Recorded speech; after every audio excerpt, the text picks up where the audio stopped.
And joining me on the podcast right now and on video, Paul Hill, full-time analyst, equity investor, everything. He's the full 9 yards, looking very bright as well there, Paul, in your studio. Check it out in the video there. It's almost like you're in heaven. Well, I wish the stock market was. I was going to say the stock market's in hell. Exactly. It's been a brutal week, hasn't it? I mean, I think a lot of sort of private investors have held this sort of the mega cap FANG stocks, and that's really sort of like seen a huge disparity in share price performance. We've had the cloud boys doing really well, like Amazon last night, Microsoft, and Google. But then equally on the other side of the engine, we've had PayPal, Meta or Facebook, we've had Spotify, we've had Zoom, we've had a whole bunch of other sort of like companies who haven't got this cloud sort of like comfort blanket, and they've just been absolutely welled. So yeah, I mean, I think portfolios are sort of like seeing quite a lot of red ink, and I know, you know, how's yours doing so far this year? Dreadful. I think it's all my stocks are in a bear market. I think I just genuinely think the AIM market's in a bear market. It's all been squeezed. I saw that drop in the Facebook. I was into Tenerife for my parents. I had Bloomberg on, and I saw that drop at 20-odd%, and that's 23%, 230 billion wiped off. That's the kind of, you know, that kind of volatility is what you see in small caps. It's phenomenal. Yeah, at the moment, I just think it's very hard. I don't know. I've not known a time like this where it's been this hard for so long. It's like liquidity being sucked out. I know microcaps tend to suffer first, and they rally first as well, because the liquidity just sucks them dry. But it's been very hard, and I you know, every day switch on. If I'm lucky, if I get one stock in the green, it's like, what's going on here? And it's almost been squeezed from both ends. I mean, you got some liquidity coming in the market, and you got you know, costs going up, inflation going up, Bank of England putting you know, rates up now. So it's thinking, how long does this cycle last for? Because it seems a lack of liquidity for a long time. It just really grinds you down, isn't it? After a while, I mean, it's, you know, every now, even when we had bad times in the markets, you have a couple of stocks doing well, but at the moment, none of them seem to be doing well. It's really hard. And also the other phenomena, actually, I know we've touched on it before, but it really are seeing it more across the whole market. Is that what, you know, we're seeing the effects of social media, because it used to be that when people sort of like used to read the paper, they used to read, then they'd discuss a potential share, but you wouldn't see excessive moves very quickly. Now, what's happening is that everybody moves from one side of the boat to the other. So, for instance, this week we've had PayPal and Meta, or Facebook, obviously reporting fairly negative guidance, but not horrendous guidance for 2022. But suddenly you've had sort of like all the bulls turning to all bears, and they're just posting on Twitter and Facebook and LinkedIn. And that's sort of like have a huge shift that goes from one side to the next. And you know, at the moment, you just cannot find a single positive word to say about those stocks, and you've seen that with a number of others. I mean, I'll give you a case in point. One of the stocks that I own, Purplebricks, for instance, which is obviously a controversial stock, but is still the UK's #1 online or digital real estate or estate agent, etc. Came out with half-year results this week, and frankly, the boat is definitely, or should we say, the ship is definitely turning there. I mean, the CEO, and I've spoken to him, Vic Darney, he's doing a great job. He's put in all the right measures, improvements in place, like he's converting from self-employed model to a fully employed, and the idea is that you're going to get a far more consistent tech-enabled customer experience that is going to be localized to the regions, i.e., you know, it gives them, the sellers there, you know, the information that they actually need is going to be scalable, and you know, it's going to, you know, win them more selling instructions. So he's doing all the right things.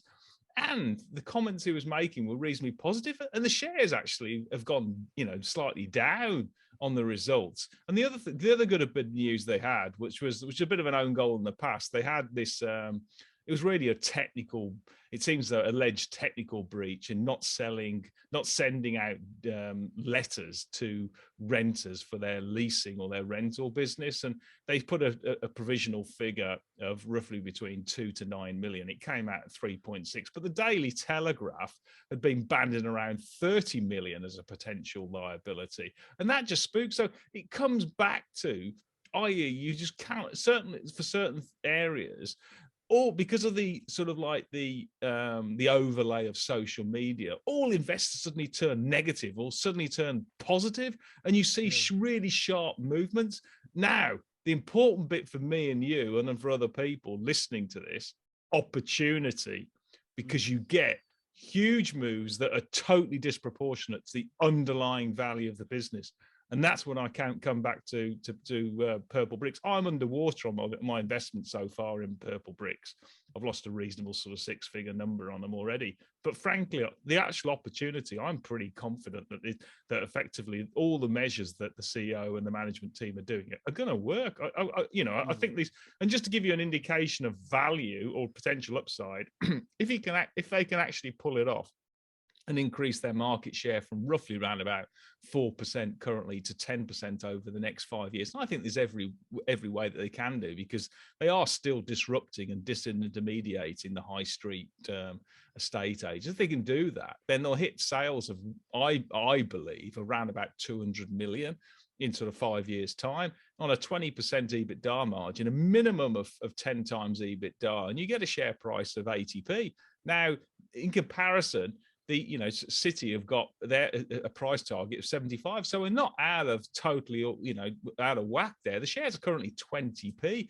They've got 50 million of cash on their balance sheet of about 16p per share. And anyway, at the moment, I think the risk reward profile for, let's be clear about it, you've got to be relatively risk averse or risk tolerant to go into it, and I am, and take a reasonably long-term time horizon. I think there's every chance you could make some significant money on that one.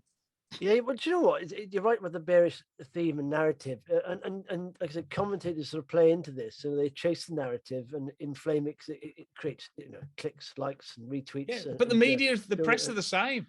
Yeah, exactly. But you know what? I had a rare occurrence. When was this? I'll look at the date there. 26th of January.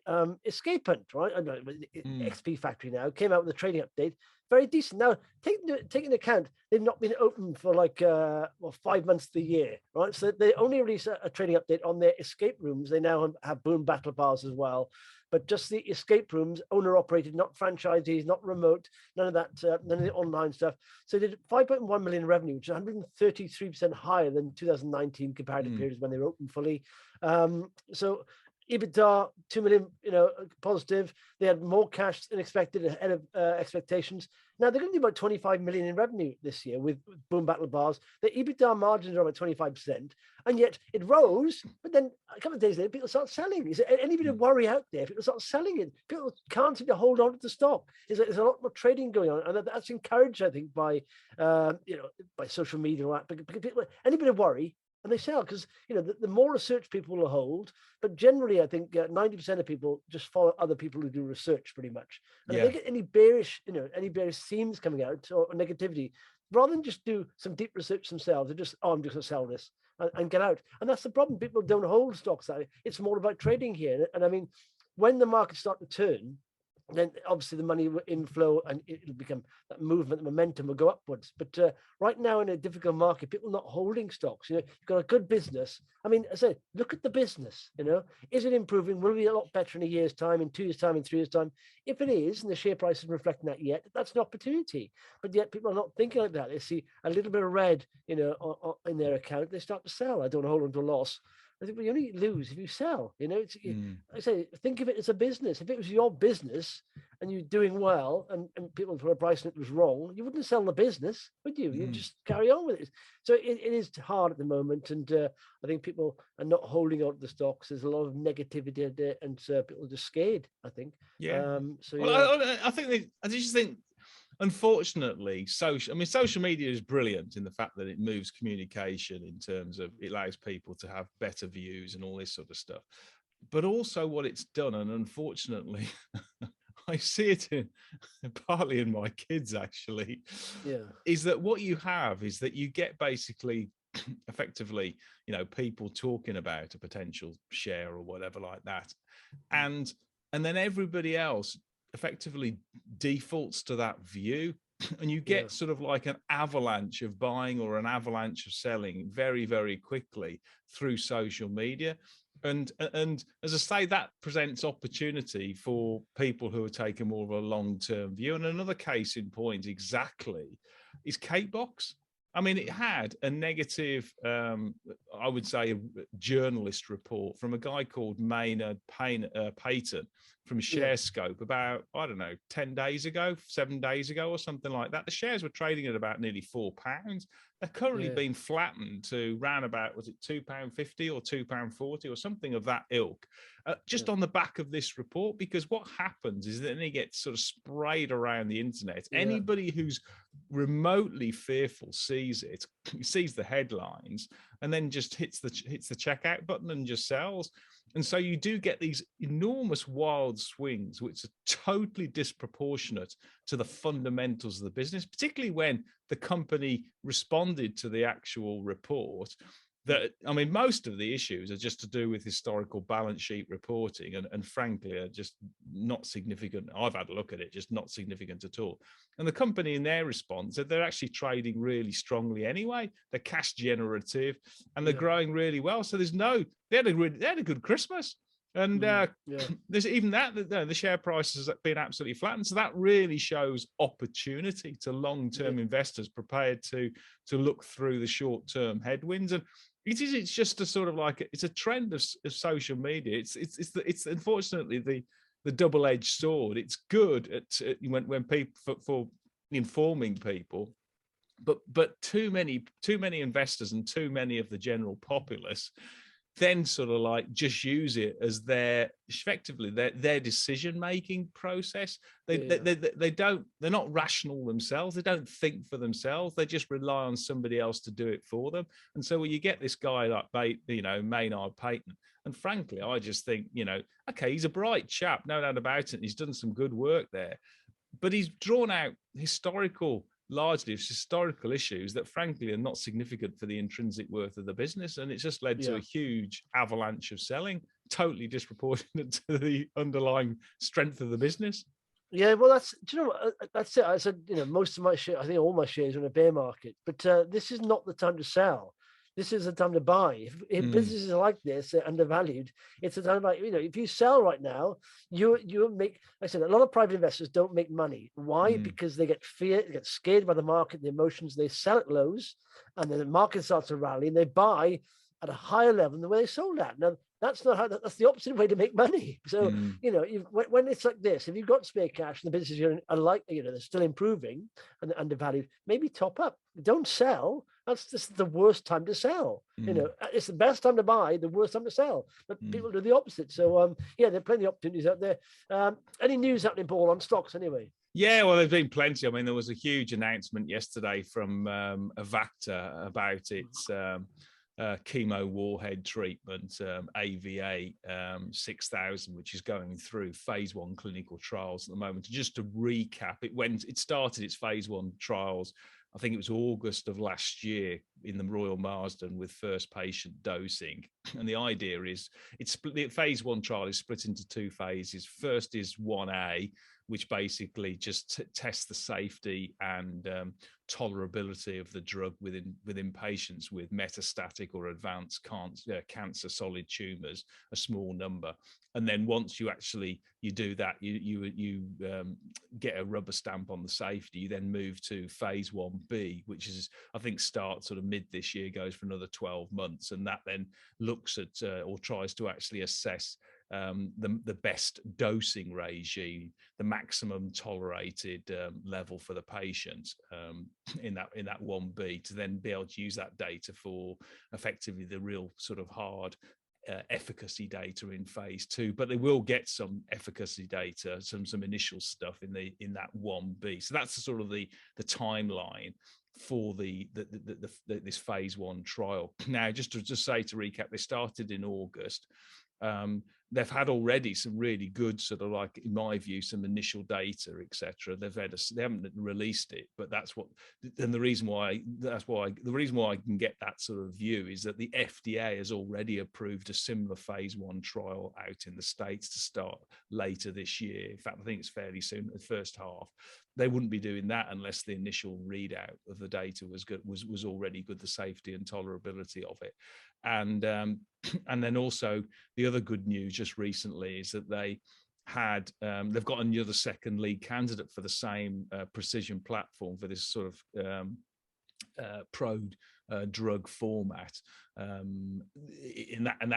think that starts phase 1 trials sometime next year. So they're making real good progress because the initial readout for this one is good. Anyway, the news yesterday, which was just fabulous, is that they've decided in this phase 1A side that the safety data from the initial dosage level, which is about equivalent to the maximum dosage level for just doxorubicin, is fine for prodoxorubicin, which is what their compound is, or effectively their prodrug format. So that then means that they can then increase and escalate the level of dosage of the doxorubicin within the prodrug by 50% to continue the actual trial as planned.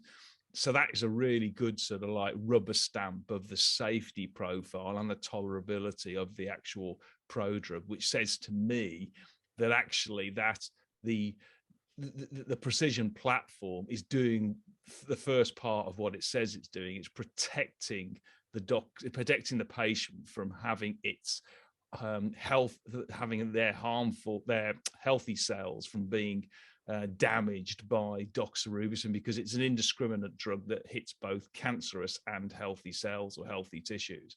And so if it can actually tolerate the maximum dose from doxorubicin, that says that it's actually working on the safety side.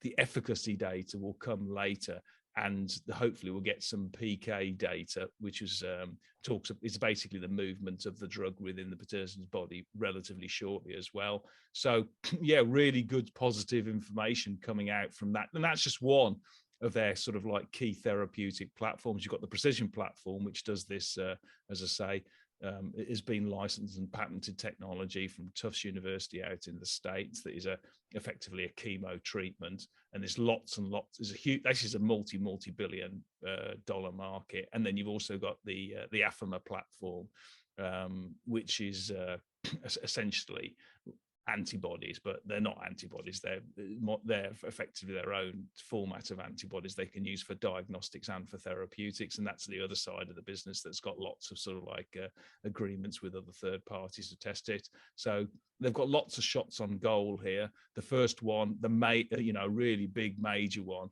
is so far so good, is going really well. And hope to hear some more good news over the next year, so they seem to be really in the sort of the box seat. Yeah. So, I'm going through looking at the company's charts here. All of them are having a tough time. They've been mentioned so far. It'd be nice to see a chart that's going up to the top right there. But cool. Avacta, what's next? The other one. I mean, Lunglife came out that. They're basically doing effectively best-in-class diagnostic that allows the early detection of lung cancer for patients with sort of just stage 1 lung cancer. And the problem you get there is that the current best in class sort of like test they have is a CT scan. And you have, just to give you an indication, there's about 5 million people in the States who are diagnosed with indeterminate lung cancer nodules. They don't know whether those nodules that effectively growths are cancerous or a tumor, or alternatively just harmless.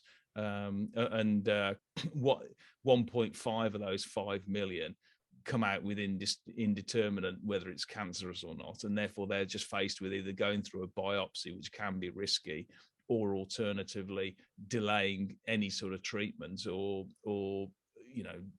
just worrying. So the idea is that with this new test that Lunglife do, it's a blood draw based on CTCs, which is effectively leading edge technology, and it's got a predictive positive value for that test of 89%. And anyway, it started now. First first patient is actually commenced on its validation study that will rubber stamp those initial tests. If it does that, and it's going to take a year. It's about I think it's 425 patients across a couple of centers out in the States, etc.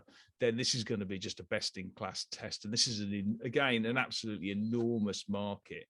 I mean, if you run the actual numbers and they only get sort of 5% share of the US market, you can easily get, just on normal sort of market multiples and profit margins, of a share price of 20 quid, and the shares are less than 2 quid. So there's huge upside, and this could really revolutionize, importantly, the early stage detection of lung cancer, just by a simple non-invasive blood draw, which is so much better than having to do a biopsy or having to wait. Because I mean, most patients, if they get cancer, unfortunately only rock up in the hospital spitting out blood at stage 4, and you can't even, treat them. In fact, you'll only really be able to treat them with Avacta's chemotherapy, prodrug, which hopefully will, in a couple of years' time, will be there. So, yeah, I mean, they've come out with really good news, but again, the shares didn't move at all, but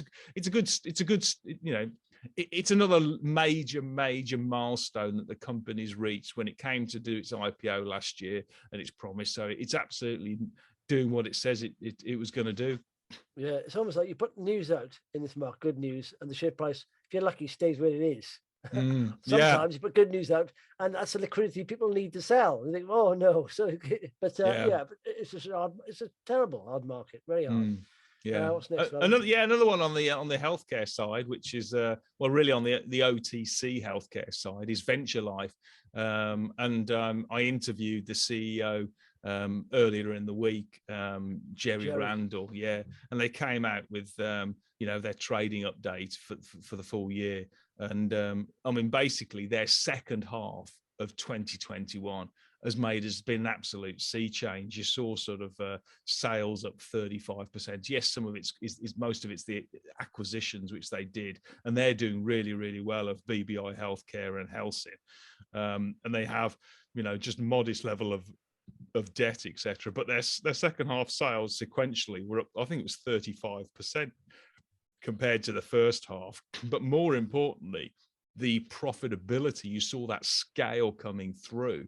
The profit margins just absolutely rocketed. So if we had 14% EBITDA margin in the first half, coming to 23% in the second half, and that really is a combination of mix and better gross margins and operating leverage. And if you run that just level of sort of like sales and margins into this year without much growth, sort of high single digits, sort of 10% growth, etc., which is what they're already doing. You're seeing that with his order book, etc. If you do that, then you already hit the analyst, you exceed at the EBITDA level the analyst expectations, and you hit the actual sales number of about 41 million, etc. So the business seems totally underpinned with what it did in the second half, and on top, it recently appointed a Chinese distributor for its mouthwash products, Samarkand, and the minimum sales there, he told me, is £1 million for this year. If you add that on top, you're gonna see a beat. So the business is in a really good position. The actual shares responded well, but they're still really cheap. I don't know what they are today. Probably around about, is it 45.9? Well, on that update, they went 36% on the 31st of Jan, but as always, they went up to sort of 51 pence. Now they're drifting back down again. That's the market, isn't it? Well, what's quite interesting there, I think, the way I'm reading it actually, is there's a lot of buyers out there. A lot of people are interested at these levels, because I mean, just give you an indication. I mean, at 45p, I'd have to run the numbers, but the shares are trading at certainly less than 8 times EBITDA, and these businesses go to sort of 15 to 20 times EBITDA. And there's a guy who's been following this for some time, and he's Simon Thompson, Investors Chronicle. He's got a price target of £1. And I can easily see this worth more than 90p per share. So there's plenty of upsides. There's a lot of buyers who are actually interested at these levels, because it's underpinned by the balance sheet and the products, etc., and the defensive nature of OCT, healthcare, which is great. But the way I read it is actually there's an institution who's actually selling they're not a disclosable position of more than 3%, but they're dropping stuff into the market, and that again just shows, it smells opportunity to me, because if you're interested in buying the shares, there's actually stock available, and if you've got a relatively long-term time horizon, you'll be able to pick up a decent position at these sort of current levels, hold on to them, and in a couple of years' time, you'll probably find it's certainly going to be north of sort of like 80p, and could well be over £1 quite easily, because that's where they were sort of like before the pandemic hit. So yeah, the business is doing pretty well. I know it's interesting, the dynamic of markets like that, because you get people selling on just generally on bad news and pessimism, and then after a while the selling dries up, and any amount of buys, and you start moving stocks nicely, and then you get some more positive narrative, and then people on the sidelines who sold start buying in, and generally a little bit higher than when they sold out, so the money comes back in then. So it is like a tide, I suppose, isn't it? But where will this tide end? That's at the moment it's going out. When will it come back in, so but the point is, the business is doing well. That's the whole thing, is such that you get a couple of people who decide to sell or whatever, and it just takes the share price down. I mean, another one is a case in point. It's amazing how many people are probably buying this a lot higher and they're sold now. And they go, hang on, it's a better opportunity here at this level. Do you understand valuations? Go on. What's the next one? I mean, the other one, which is a similar sort of thing, which is knocking the ball out the park, is Revolution Beauty. Adam Minto and his team there, basically, which do as quality, affordable sort of cosmetics and hair care and skincare products, etc. I mean, they've just been, they had a Christmas trading update, and they saw a year-on-year like-for-like jump in sales of 41%, over November, December, which is just absolutely fabulous. And, if you actually look at their partners, I mean, it's just a huge endorsement of their product range. They've got Walgreens, Boots, Target, Ultra Beauty, etc. And I think the US is now probably their biggest market. That says to me, because they're increasing their store footprint within these particular major retailers, that says everything about the quality of the product and the brand, and particularly how it's resonating with end consumers who go into these stores and have a reason that they go there to those particular shops. And then they buy obviously the Revolution Beauty, but they'll buy other products as well. So it's really bringing new customers into those particular retail outlets. And if they get that demand pull in, they're going to continue to get more and more retail shelf space, or effectively display place in these. And the momentum is really good. I mean, okay, the shares went up again and has sort of settled off at about 125. But again, they're really cheap. I mean, if you run the numbers and you look at sort of like, the house broker Zeus, what they've got and stuff, I mean, they've got a fair value of £2, and I think that's pretty modest anyway. So again, if you've got a sort of 3 to 5 year time horizon, there's a lot of gas in this, in this business. I mean, if you think about it, 40% like-for-like growth over Christmas during sort of like lockdowns in its major market in the UK, etc. What would it have done if it didn't have any lockdowns? I mean that is just fab. That's great, isn't it? So the point is, what you've got is a brand that is really, really connecting with its end consumers and demographic, and the momentum is actually getting better and stronger for that. So exactly.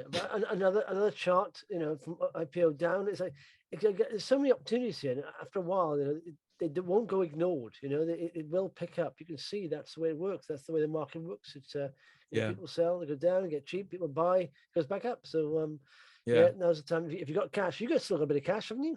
Yeah, I mean, what I'm ideally looking for is I'm sort of like, there's so many opportunities out there, and I get sort of like asked about this so often on LinkedIn and social media and Twitter and stuff like that, is that why don't you own a stock that you like, Paul? And I say to them, I can't own every single stock, because you just end up with a huge jumbled mass portfolio that is really not going to meet your long-term financial objectives.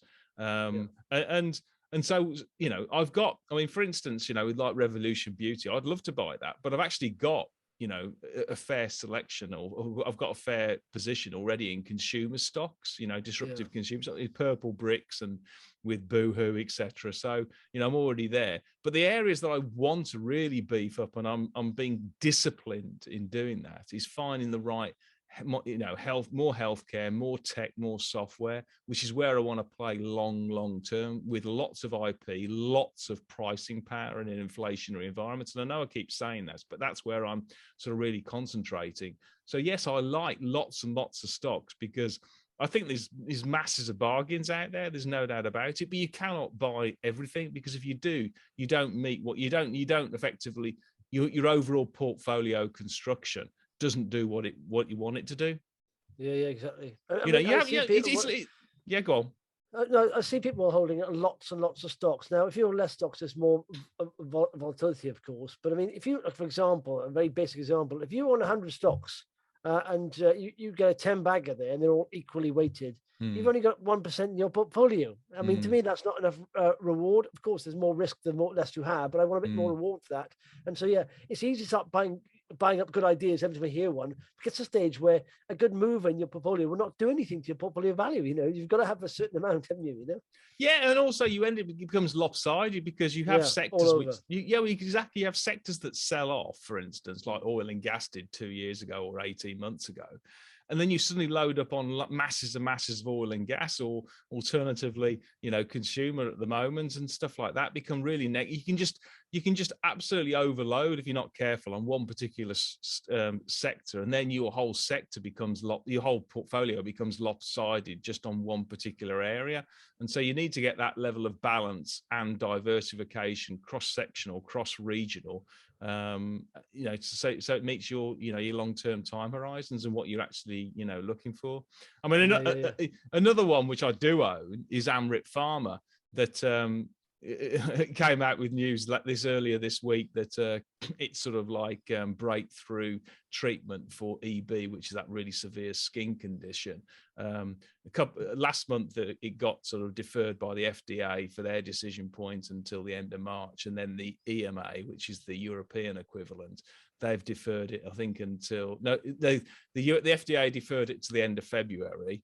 And the EMA have now deferred their decision from January to the end of March. So it's got 2 months and 3 months, you know, so respectively, of further delays. But it just says everything, that these medical bodies are snowed under trying to deal with sort of COVID vaccines, antivirals and testing and all this sort of stuff. And they're taking a really sort of like, you know, they're almost like a bit of a logjam of potential new treatments that actually isn't really what they should be doing, simply because, you know, if you actually think about it, there's far more people currently in the world dying of cancer, heart disease, and all other, you know, lots of the main problems than there are from COVID. But because it's such in people's sort of like, you know, in front and center, then essentially it's getting disproportionate level of their resource and time. So anyway, it's just one. I mean, you've had the same thing with Polarian, haven't you? But yeah. And I said, when I spoke to Richard, I got the impression that they're literally the FDA, you know,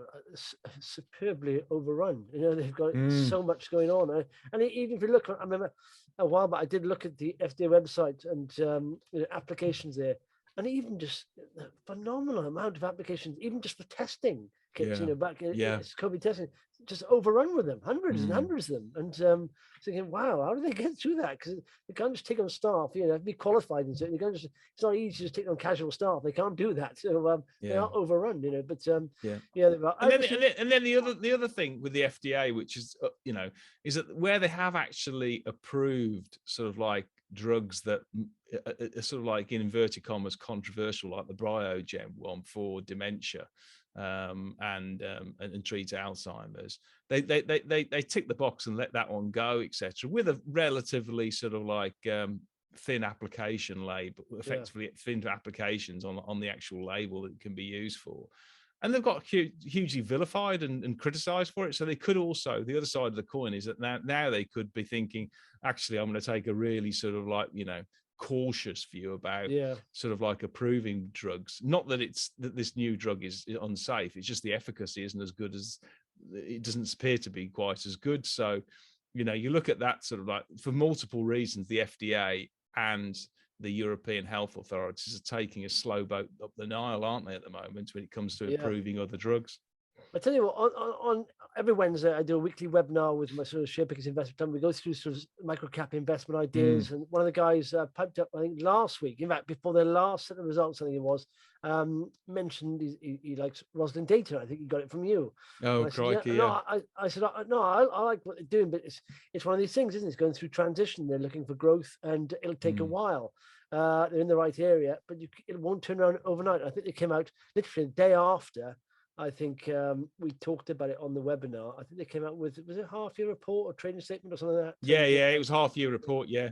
I mean, as you know, I own shares in it, etc. And it's what's your thoughts there? What's happening? Well, it's basically work in progress. I mean, I've been a holder for what 2-3 years or something like that, and I mean, the shares haven't done very well. But they're very, very cheap, and they're certainly, you know, they're now going through sort of like an unbundling, a shareholder value unbundling process. So it looks as though they might well sell the customs import-export part of the business called Langdon Systems they acquired a couple of years back. They might also sell their integrity, that's unstructured data, over the next 3 to 6 months as well, leaving them with their sort of best, well, it's a very good sort of big data supply chain AI management system called Rapid that is having a new upgrade, going to be released very shortly, probably certainly in the first quarter, and that's already had very good customer responses.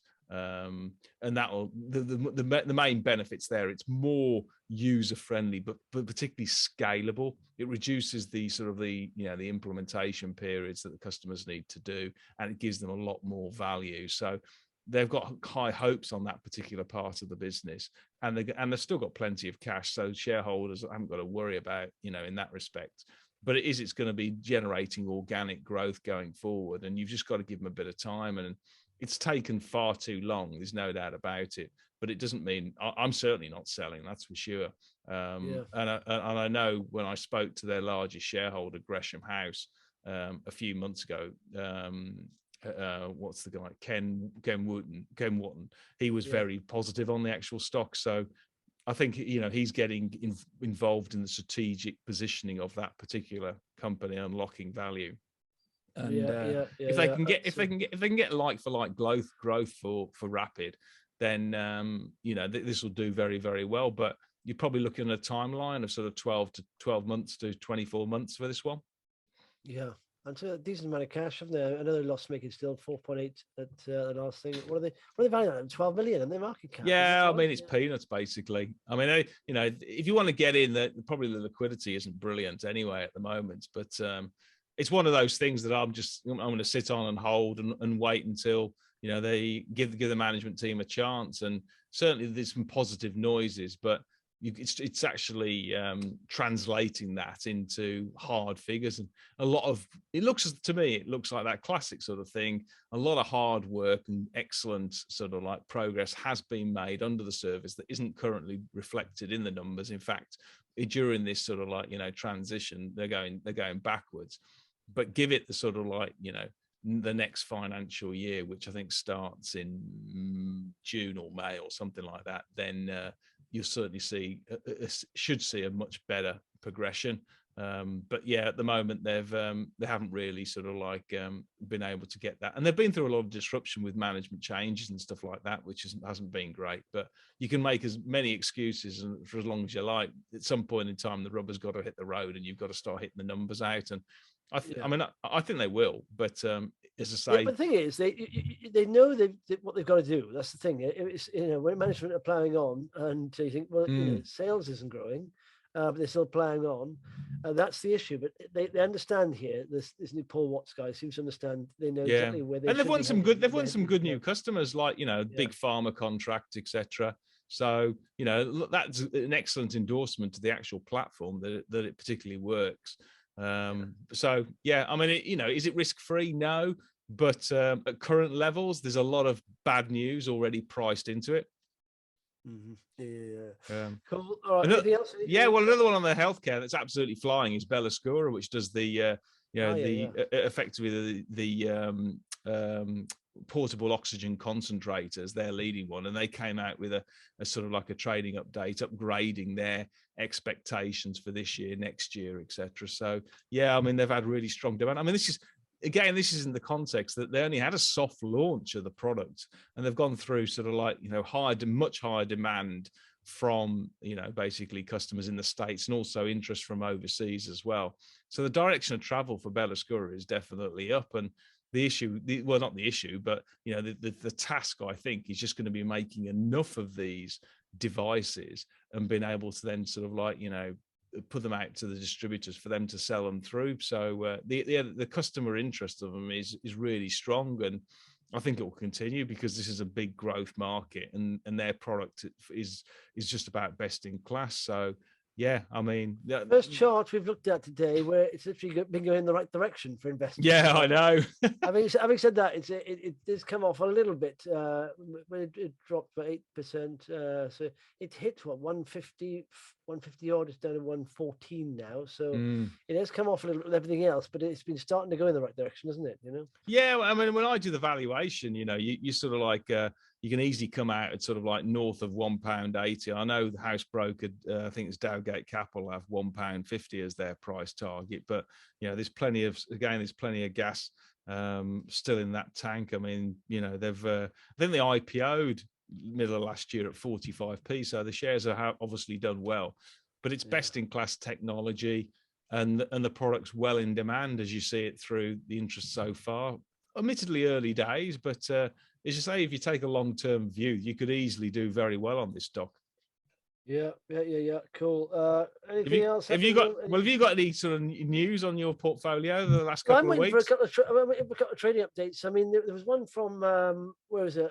Biome, which is decent. I mean, Biome's, you know, they most of their customers, they bioplastics, degradable plastics, of course, and they've got this other part which is RF technologies, heat induction, and fiber optics sort of producer, and that was a business I wasn't even looking at. I was looking at the bioplastic, but that's won 3 contracts surprisingly in the last 6 months worth of £1 million.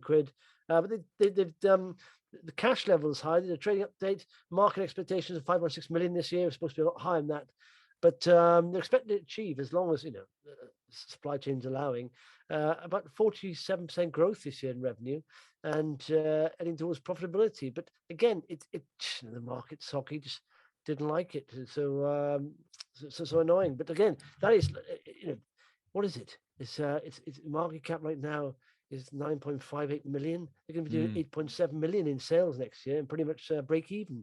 And so I'm thinking, you know, it's not dear at all. So it's cheap. So it's annoying. I'm waiting for one for trading updates from Gfinity. Should be coming out soon. Apparently they're on their Gfinity Arena was on The Apprentice last night, which is quite nice. It's a documentary on BT Sports on esports, which is part of their thing. Oh, okay. Just everything's treading water. I mean, and have you got anything? Have you got anything of sort of like in the crosshairs to buy or even to sell? No, I mean, you're sort of like, or just told.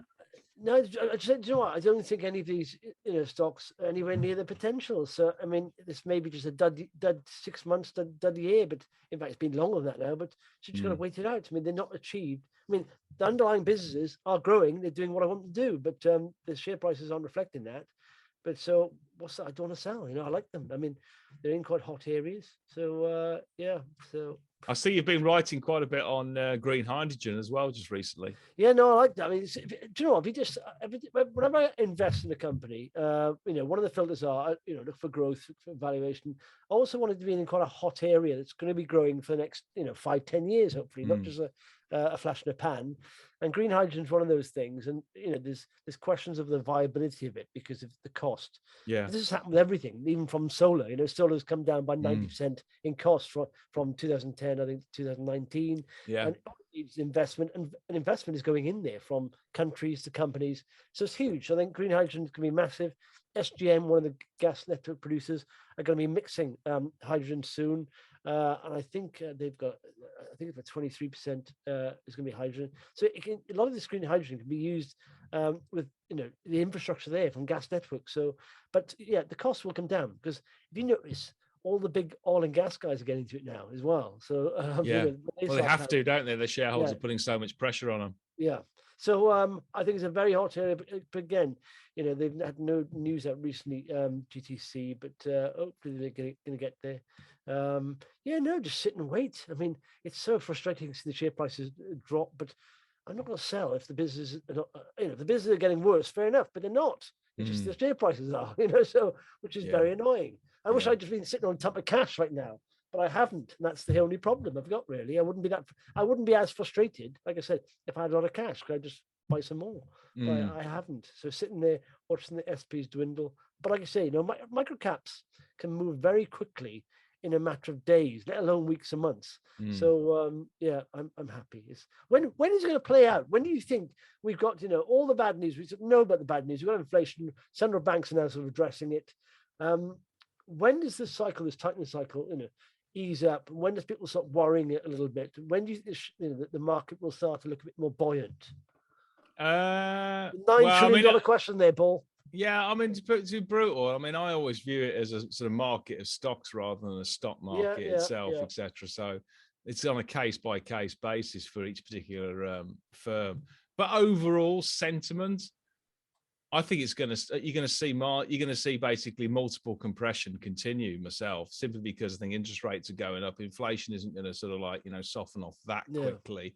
It's actually going to get worse before it gets better. I think the Bank of England was saying it's going to hit 7% in April when the energy prices go up. So, and then it's going to sort of tail down. And then it really depends on what that means in terms of GDP and the economics, and how hard on the brake the central banks and the governments want to tax people to be able to get that balance between reducing inflation and basically replenishing all the money that they obviously spent on COVID over the last 2 years.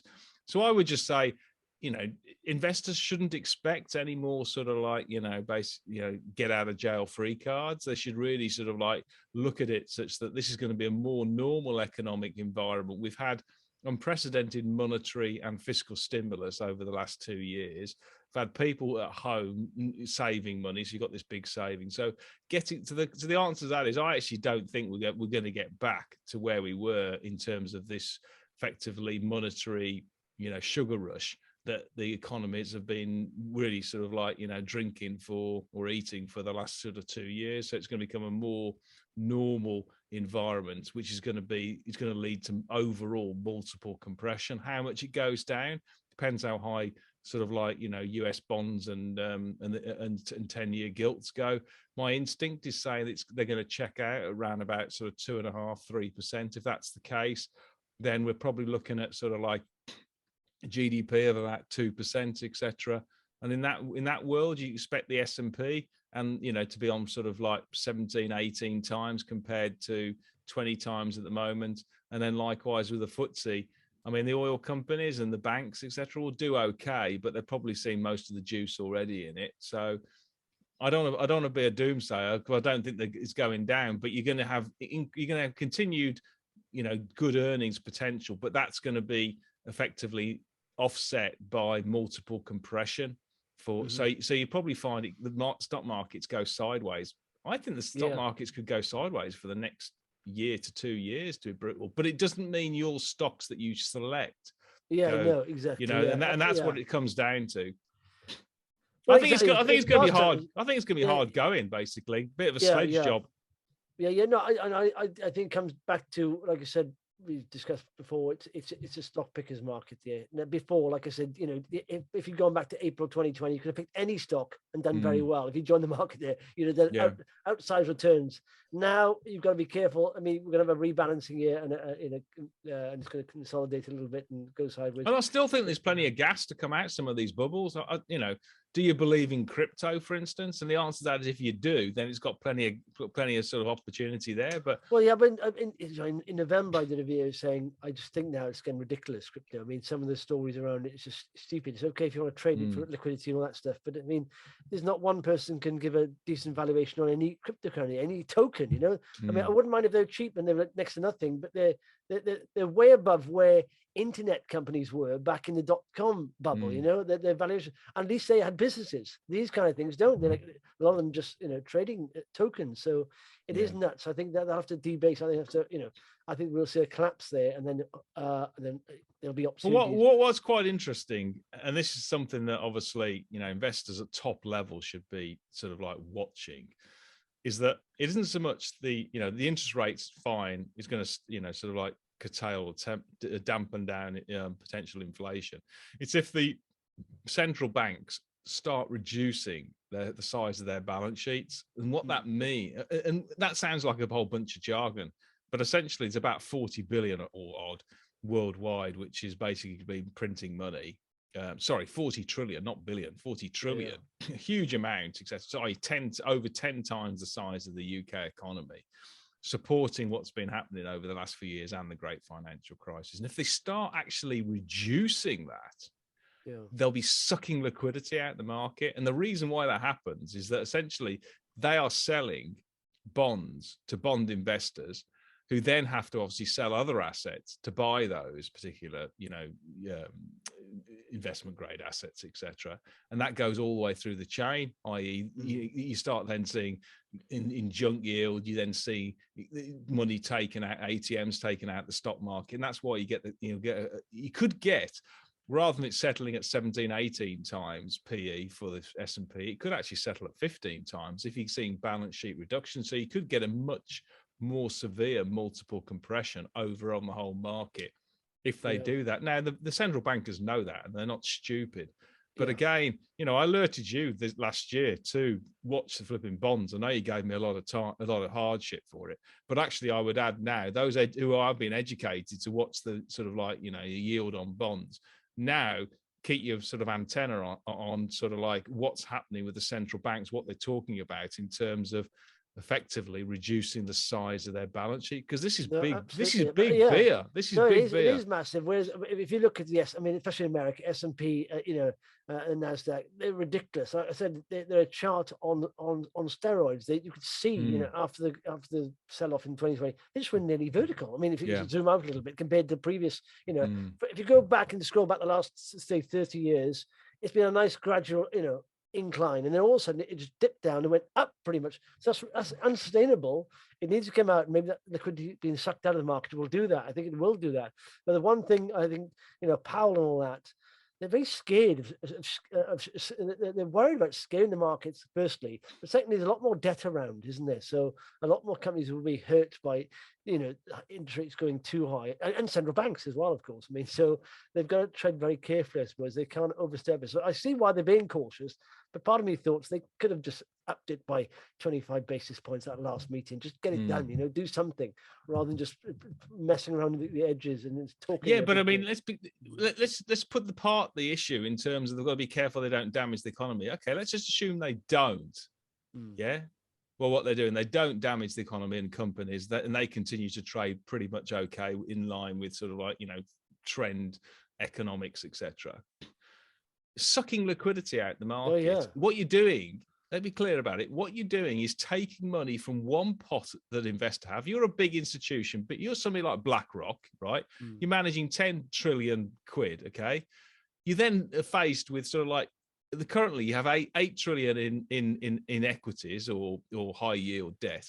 You're then shifting 25% of that to say 2 trillion into the high, effectively government bond market, into US treasuries. You have to sell 2 trillion, you know, of assets elsewhere. So that shows you what sucking liquidity does to multiples. It forces institutions, and then has the knock-on effect to sell the assets they currently have. Is that happening already then? Well, it's not hugely, because they haven't started reducing the balance sheet. But that's why I'm alerting people. Balance sheet selling and runoff is absolutely critical to multiple compression. We've seen multiple expansion over the last 2 years. You could get it that actually the economy does fine, but you've just got forced compression because of what the central banks are doing. I mean, they're already at 9 trillion. The Fed, they can inflate their way out of that. Listen, we gotta go. Thanks for that, fella. And take we'll care. speak in a couple of weeks. Cheers, buddy. Bye.